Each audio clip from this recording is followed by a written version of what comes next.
नमस्कार दोस्तों, स्वागत है आप सभी का नॉलेज प्रज्ञान में। यदि बात करें दुनिया के दो सबसे बड़े सुपर पावर देशों की, तो इनमें नाम आता है रूस और अमेरिका का, जिनके पास आज के समय में अत्याधुनिक हथियार मौजूद हैं और ये देश एक दूसरे के प्रत्येक क्षेत्र में कट्टर प्रतिद्वंदी भी हैं। रूस आजादी के बाद से ही हमारे देश भारत का घनिष्ठ मित्र रहा है और इतने लंबे समय से भारत और रूस के संबंधों में आपने स्थिरता या बढ़ोतरी देखी होगी, लेकिन एक बार भी ऐसा समय नहीं आया जब रूस और भारत के संबंधों में गिरावट को देखा गया हो। भारतीय सेना को मजबूत करने के लिए भारत हमेशा रूसी हथियारों का इस्तेमाल करता रहा है। आज के टाइम में भी भारतीय सेना लगभग 65% रूसी हथियारों का इस्तेमाल करती है, जिनमें सुकोई फाइटर जेट, S-400, T-19 और T-72 tank, AK-203 rifle, MiG-29 लड़ाकू विमान और अंकुला क्लास पनडुब्बी जैसे हथियार शामिल हैं। और वहीं अमेरिका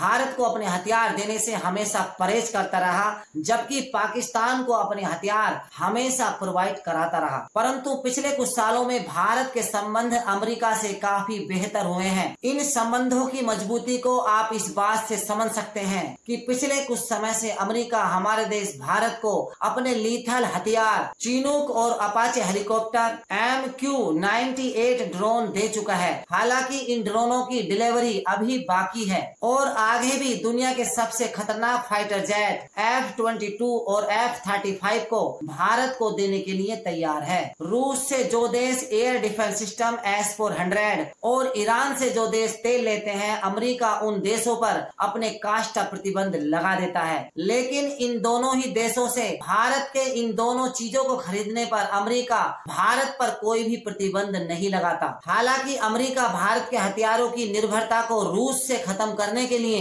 अपने लीथल हथियार और उनकी टेक्नोलॉजी को भी भारत से शेयर करना चाहता है, जबकि दूसरी ओर रूस अपने खतरनाक हथियारों को सबसे पहले भारत को देना चाहता है और देता भी है। वहीं भारत में लगे परमाणु रिएक्टरों के संचालन में भी रूस ने भारत की मदद की है, जिसके कारण भारत बिजली की आपूर्ति करने में और परमाणु हथियारों को बनाने में सक्षम हुआ है। कुल मिलाकर अमेरिका और रूस भारत के रुख को अपनी ओर झुकाने में पूरी कोशिश कर रहे हैं। जहां अमेरिका रूस से भारत की नजदीकी को खत्म करना चाहता है, जबकि रूस चाहता है कि भारत अमेरिका की ओर ना जाए। ऐसे में कहीं ना कहीं आपके मन में एक प्रश्न जरूर उठता होगा कि आज के समय में हमारा पक्का दोस्त रूस है या फिर अमेरिका। तो दोस्तों, हम आपको बता दें कि पक्का दोस्त वो होता है जो लंबे समय तक हमारे साथ कदम से कदम मिलाकर चलता है, जिसको हम परख लेते हैं और जो घोर विपत्ति में दुनिया की परवाह ना करते हुए हमारा साथ दे। और इन्हीं में से हमारे लिए है रूस, क्योंकि रूस ने ऐसी विषम परिस्थितियों में भारत का साथ दिया जब अंतरराष्ट्रीय स्तर पर भारत का साथ देने के लिए पूरी दुनिया में एक भी देश नहीं था। जब जब पाकिस्तान ने अमेरिका का साथ लेते हुए कश्मीर के मुद्दे को UNSC में लाना चाहा, तब तब रूस ने भारत के पक्ष में वीटो का इस्तेमाल करके पाकिस्तान को UNSC से बाहर का रास्ता दिखाया। 1971 में भारत पाक युद्ध के दौरान अमेरिका ने पाकिस्तान की मदद के लिए भारत के विरुद्ध अपने सबसे खतरनाक जंगी जहाजी बेड़े को भेज दिया। लेकिन जब इस बात का पता रूस को चला, तो रूस ने अपनी परमाणु पनडुब्बियों को भारत की मदद के लिए हिंद महासागर में उतार दिया। और जब अमेरिका की सेना को इस बात का पता चला कि रूस की परमाणु पनडुब्बियां भारत की मदद के लिए हिंद महासागर में पहुंच चुकी हैं, तब अमेरिकी सेना ने पाकिस्तान की मदद के लिए आगे बढ़ने से मना कर दिया, जिसके कारण भारत की इस युद्ध में विजय हुई और पाकिस्तान को अपना पूर्वी क्षेत्र बांग्लादेश के रूप में खोना पड़ा। और भी ना जाने कितने मुद्दे ऐसे हैं जब रूस ने भारत की डायरेक्टली मदद की है। भारत का प्रथम उपग्रह आर्यभट्ट भी रूस ने अपने सैटेलाइट के साथ लॉन्च करके पृथ्वी की कक्षा में स्थापित किया था।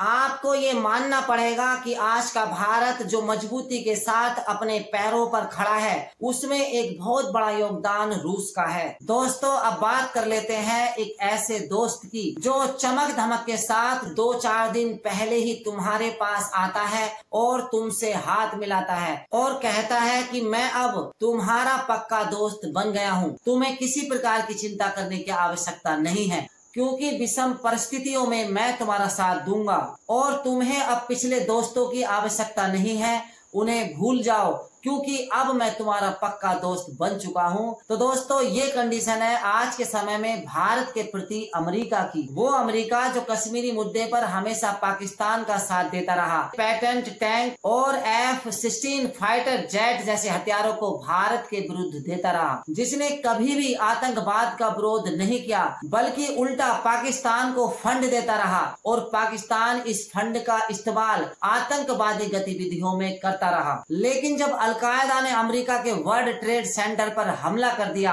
जिसमें अमेरिका के कई हजार लोग मारे गए, तब जाके अमेरिका की आंख खुली और इसके बाद अमेरिका आतंकवाद के खिलाफ खड़ा हुआ। हद तो तब हो गई जब अलकायदा का मुखिया ओसामा बिन लादेन पाकिस्तान में पकड़ा गया और अमेरिका के द्वारा मारा गया। तब जाके ऐसी स्थिति में अमेरिका ने पाकिस्तान का साथ छोड़ने का निर्णय लिया और अब जब चीन इकोनॉमी और सैन्य ताकत में अमेरिका के करीब पहुंच चुका है, तब अमेरिका चीन को रोकने के लिए भारत का साथ लेना चाहता है। आज भारत अमेरिका की जरूरत है। अमेरिका की भारत से दोस्ती कहीं ना कहीं उसका स्वार्थ है और जो संबंध या दोस्ती लालच या स्वार्थ से बनते हैं ज्यादा दिन नहीं चलते। हालांकि भारत आज के समय में दुनिया की सबसे बड़ी 5वीं अर्थव्यवस्था है और दुनिया की 4थी सबसे बड़ी सैन्य शक्ति भी है। ऐसे में भारत को किसी से मदद लेने की आवश्यकता नहीं है, क्योंकि हमें जानना होगा चीन जैसा देश जो एक छोटे से ताइवान को अपने कब्जे में नहीं कर सका तो भारत को क्या करेगा। क्योंकि ये 1962 का भारत नहीं जब भारतीय सेना को LAC पर पहुंचने के लिए महीनों का वक्त लगता था। तो दोस्तों आज का भारत आत्मनिर्भर भारत है जिसके साथ अमेरिका और यूरोप के देश भी दोस्ती करना चाहते हैं, जिसके पास $640 मिलियन का विदेशी मुद्रा भंडार पड़ा हुआ है। तो फिर क्या आज भारत को रूस की आवश्यकता नहीं है? क्या हमें रूस से दोस्ती तोड़ देनी चाहिए और अमेरिका और यूरोप के देशों की ओर चले जाना चाहिए? तो बिल्कुल नहीं, क्योंकि आज के समय में हमें रूस और अमेरिका दोनों से संबंध बनाकर रखने चाहिए और हमें ये कोशिश करनी चाहिए कि राष्ट्र हित के लिए हम दुनिया के दूसरे देशों पर निर्भर ना रहें। लेकिन आज के समय में अपने संबंध अमेरिका से बनाने के साथ साथ हमें कुछ विशेष मुद्दों पर रूस के विरुद्ध नहीं जाना चाहिए, क्योंकि हमारे देश भारत पर रूस के कई एहसान हैं। क्योंकि यदि रूस नहीं होता तो आज ये विकसित भारत का ढांचा संभव नहीं था। इसलिए मेरा अपना मानना है कि हमें अमेरिका और यूरोप से संबंध बनाने के साथ साथ ही कभी भी रूस के विरुद्ध नहीं जाना चाहिए।